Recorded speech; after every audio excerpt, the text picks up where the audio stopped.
So what does, when people come together for a cell church, what does it look like? I mean, do you guys pray? Is there food? Is there, That's the question. is there food? Is there food? Yeah, you begin with food and you end with food. Oh, that's the refreshment time is key. Oh, No, there is food.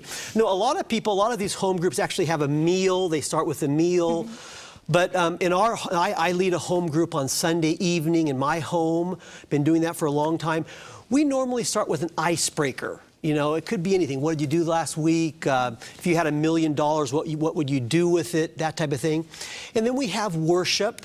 Okay, everyone has a song sheet. We just worship. My daughters actually play guitar and they're involved in it. So it can be a family thing. And then the word. So welcome, worship, the word, just applying the word. A lot of these cell churches will use the pastor's sermon as a takeoff, but then you apply it. How does this work Monday through Sunday or Saturday? Yeah. But how do we it work? put this to work in our lives? Exactly. And then finally, witness. How are we going to reach out to our neighbors? Who are we going to invite to the next small group?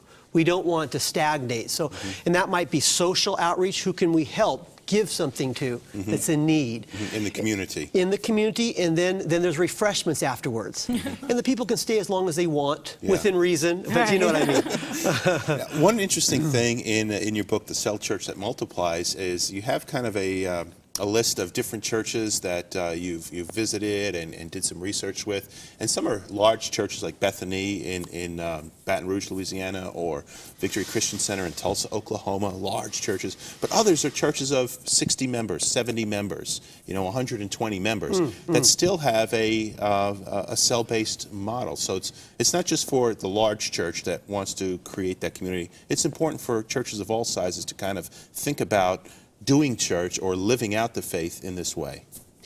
Yes, in fact, the average size church in North America is 72 people.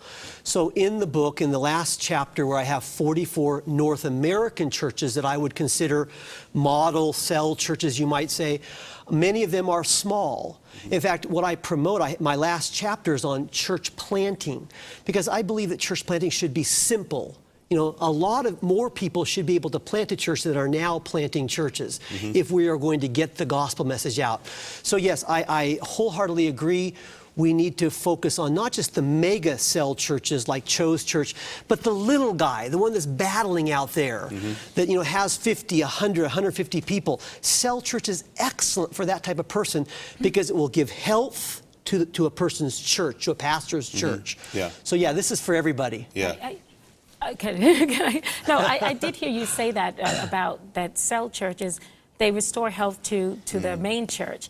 And I wanted to know, what were your thoughts on what you believe the state of the church is in North America at this time?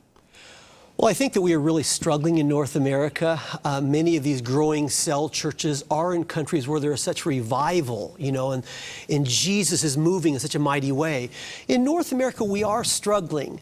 We are declining. There was a recent Newsweek report out about the declining nature of the church. And I believe that cell church, a small group-based church, can restore a certain amount of health. As people are in small groups, as they're ministering, there is more of a health to that church. So it can give a revival. Obviously, only Jesus can grow the church. We know that. But I believe that Jesus wants to take us back to that New Testament church. The best church, I think, around thus far was the New Testament church of Acts. And so cell church is just about going back to that New Testament church. Yeah. One quick question. You differentiate health versus growth. So healthy doesn't mean that necessarily counting numbers and nickels and noses, so to speak. But what are the qualities of a church that is healthy?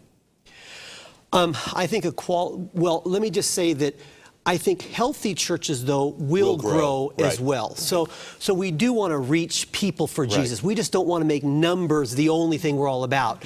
And health is such an important thing in a small group-based church because the people are getting ministered to. They're using their gifts in the small group. They're evangelizing. Each person is so important.